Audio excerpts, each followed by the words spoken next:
Oh, hey, look, I got invited to a thing. You A did? video call. Again? Yeah, it just popped up a little notification on my phone here. Oh, yeah, my phone is silly like that sometimes. So like last week it invited me to a video to a podcast call that we did like 2.5 weeks ago. It invited me to that at 6:40 in the morning on a random Monday, and I'm like, Hmm. are we? So it was 6:40 Something in I the don't it was know. 6:40 in the morning, and I was like, wait, are we podcasting right now? Because like I mean, obviously we weren't, but Yeah. in I'm just waking up manic state, like shit. All right, I'll go podcast right now, and I jumped on and nothing was happening. It was laughing at me. So my buddy, who I got into soccer about 2 years ago, uh, and is like a die hard. Like it's crazy how quickly he jumped onto the sport and just absolutely loves the Sounders and all that. He says his final four is France, which is bold, Brazil, Belgium, and Costa Rica. So he Huh. has France over Germany, which I mean is an upset, but not of mammoth proportions. But he has Costa Rica over the Dutch. Yeah. I mean, not that I couldn't see it; they did look beatable, but fuck, man, that's a big claim. I'm gonna get a little jealous of Costa Rica if they make the semifinals. To be honest. Yeah, yeah. That was my dream, man. My dream was like, we're gonna pull this thing off. We should be saving this. It's so hard. Where's your friend? Why aren't we podcasting? We're live right now. Yeah, but I Just mean, just say Do shit. you want to start? Do you want me to intro and we'll just bring him in when he comes in, or do you want to edit it in later? Whatever's fine. We didn't even have an intro last week. It didn't matter. No, we totally didn't. We literally opened with what Josh told me to open with, which Which was whenever gold. I'm so when, glad you did. whenever people like jokingly tell me to do things, I do them anyway, and it works out great. It works out great. No, and leaving the part in where he says, "I want this to be the intro" was great. Like that's because I'll admit I go back and listen to our stuff sometimes. I don't, mostly because I listen to it like twice through in editing. Yeah. I could see that.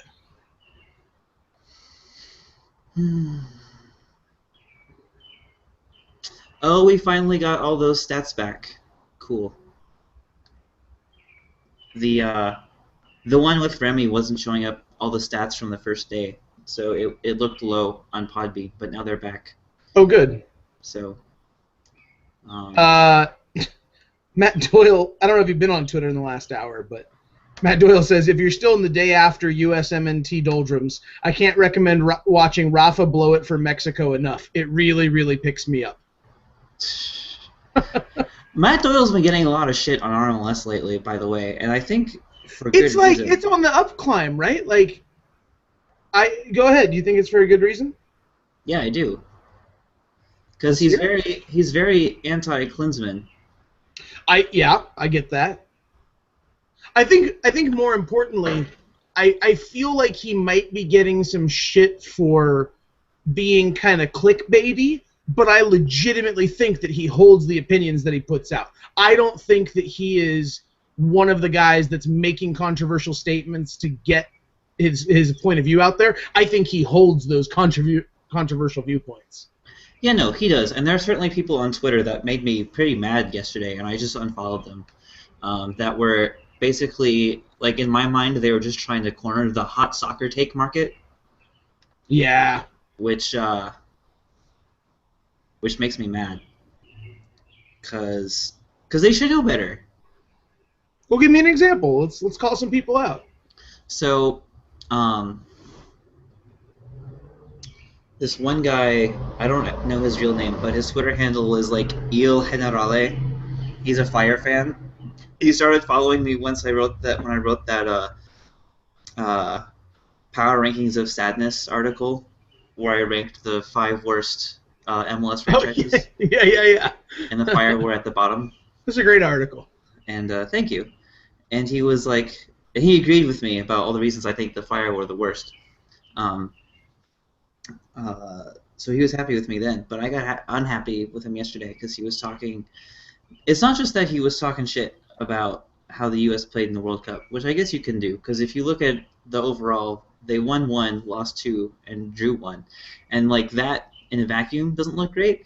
But you look at who they played, Totally. and you look at like, and if you line up, because here's what I've been doing in my head.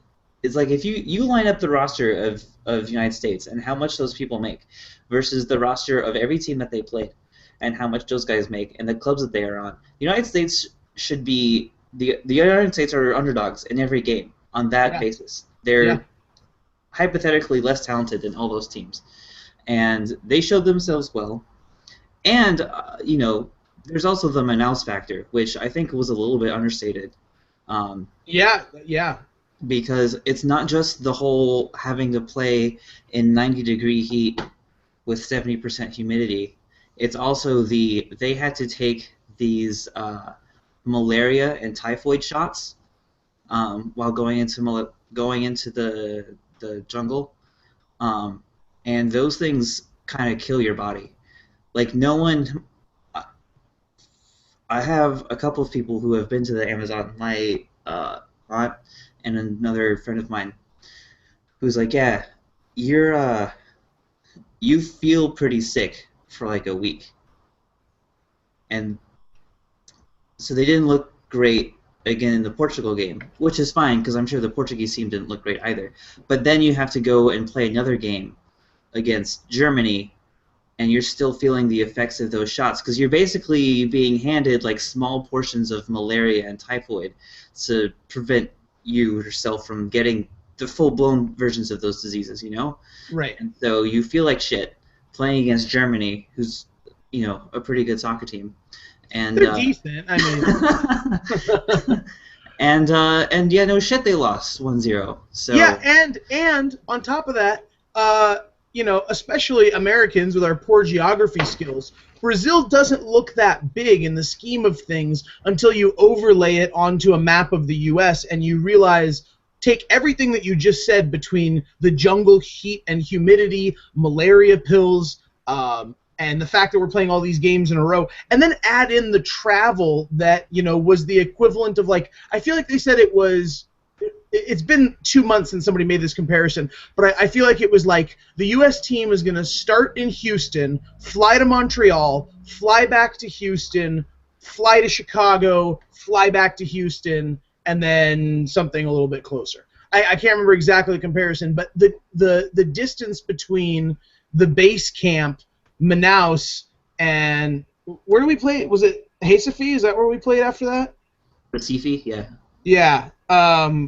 Is massive. I mean, it's a lot of travel distance in addition to all those other factors, and to play the Germans 1-0 was fucking awesome. Like, yeah, it's a loss, and all of the Johnny-come-latelys or just straight up don't care about soccer in my office could not figure out why I was so happy that we lost that day. It's not that I was happy that we lost, but in spite of losing, I was having an awfully good day, and that was a difficult concept to explain. Like, okay, not only are we through the group that no one gave us credit to get out of, like literally the most important analysts in our own country are saying we're not going to do this, and we do that, and then we only lose by a goal to the Germans. That's fucking progress. I don't care what anybody wants to say about it. That's an incredible result in my mind.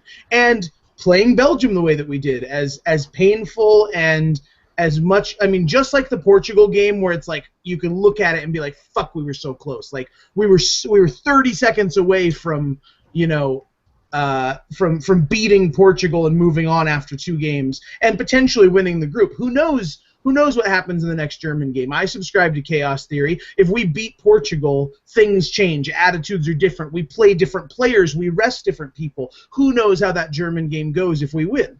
And, I also feel like if we get an extra minute of stoppage time, there's a real possibility of a goal against Belgium. You know? Klinsmann was clearly furious, and I fully believe that he had every right to be. If you go back and look at every other game that was played into extra time in that round, like, I mean, People they got were getting 3 minutes at the end. yeah, Yeah, 3 minutes. I was anticipating a Women's World Cup scenario when the U.S. played Brazil 3 years ago, and they got an equalizer in the 123rd minute. Megan Yeah, Rapinoe to Abby Wambach, which was yeah. great. It was fantastic. It was awesome. So Yeah. I was thinking that was going to happen, but Yeah, and with a goal being scored in the second 15 minutes, a shitload of time wasting right at the end by the Belgians, who, to their credit, had not done any of that throughout the game. yeah, Um, you know, to the point where the ref was, was essentially threatening yellow cards for time wasting. Like they were being warned, but he didn't take that into account and add extra time. I mean, if we can have 4 minutes go to 5 minutes because Zusi slowly walked off the field, yeah, seriously. like a board can show 4 minutes and then get changed to 5 because of a slow sub happening simultaneously as the time's already been announced. Right. I feel like we could have gotten 2 out of that. And yeah, it sounds like sour grapes and it's a tough loss, but man, we were good in that last 15 minutes. We were, and that's what Doyle's frustrated about, is because we can play like that without being down 1-0 or 2-0 or 2-1 or whatever. Yes. Yes. And I totally agree. I feel like we could have definitely taken it to Belgium for more of the game than we did. I mean, Yedlin was, oh my god. You're not going to have Yedlin for long, Pete. After the games that we've seen, particularly the Belgium game coming in the 30th minute, I will be psyched if we have him through the end of the season. If we can keep him through, the playoffs, because I legitimately don't know that that's going to happen. There's a lot of talk that goes on, and you can never really believe everything that is said, and there's a lot of grains of sand. But both Adrian Hanauer and DeAndre Yedlin have said the goal is for him to be in Seattle this year, that it would take an absolutely massive, payment to change that. But that's not unreasonable right now. Right. You have Rio Ferdinand tweeting about him. He's on the map.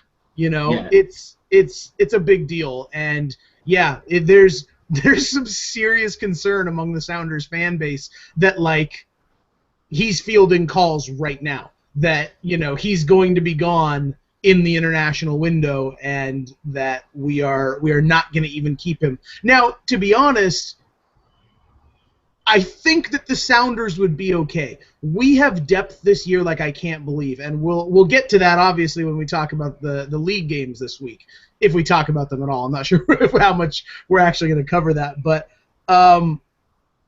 if DeAndre Yedlin takes a payment and is gone tomorrow, in my mind, Brad Evans is the starting right back.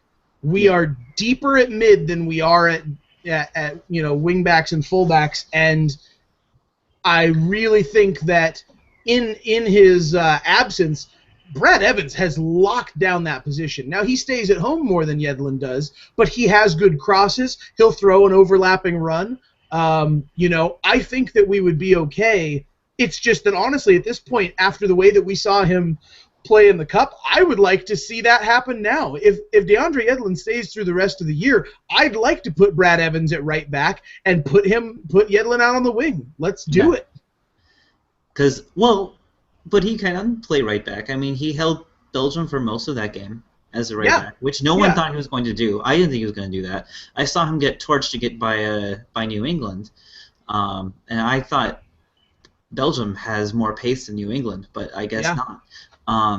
No, he just learned. That's the best thing you can say about that kid, is that I've never seen him regress. I've seen him make massive, massive mistakes, but he doesn't make them again. He'll make different ones. He'll get burned in different ways. He'll make silly plays, but he learns very, very quickly. I mean, I've watched this kid develop over, 19 months now? I was on the phone with my Sounders friends watching him in the preseason tournament Desert Diamond Cup, and I was like, this kid is going to be our pickup of the year. like bringing him out of Akron at this point in his career, and he looked very raw back then, and he was getting beat on defense, and his first touch was terrible, and his crosses, that's honestly the thing that impressed me the most in the Belgium game was his crosses, because they were god-awful a year ago. That was like, when you talked about DeAndre Yedlin, it was like, man, the kid's got pace, and he's got heart, and he wants to make these overlapping runs,